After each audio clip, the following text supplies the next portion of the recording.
Russia is warning it could shoot down an American fighter jet or any airplanes that fly west of the Euphrates River, considering them potential enemy targets. So a Russian fighter jet flew within 5 feet of a carrier.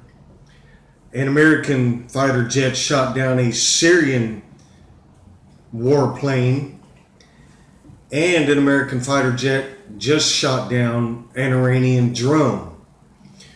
So in the eyes of the rest of the world, it seems like America is the bad guy in their view. However, we have to remember that this situation over there in Syria is a tense situation. There's a lot of people on the ground from different factions. Iran is shooting has recently shot a missile, a ground-to-ground missile from Iran into Syria over Iraq. So this is becoming a wider and ever-increasing difficult logistic conflict, war, battle, whatever you want to call it. It's getting very complicated over there now. The generals that come on TV and talk about this, the retired generals, are saying that we still have communications with coalition forces and other forces that are battling ISIS through a radio system that is connected. So we're supposedly talking to each other and telling each other where we're at and giving each other our strategies so that nothing gets confused. But you know what? We shot down that Syrian jet because he was firing on coalition forces. It's just what it is, man. You know, we are going to protect our forces and the people that we are propping up in the fight against ISIS. That's what's going to happen.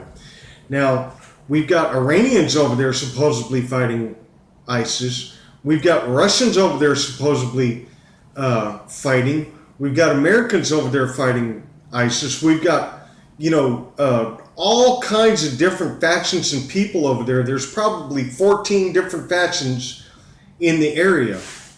And it's getting ever widening, man. It's turning into a big bloodbath about to happen.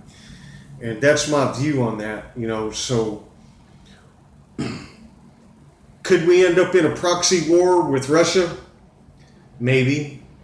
Could we end up in an actual war with Syrian forces and then drawn into a war with Russia, a regional war over this? Yes. Could this become a conflict that encompasses the entire Middle East? Because, you have to think about the strategic area over there and what all this relates to when it comes to, or how this relates to Israel.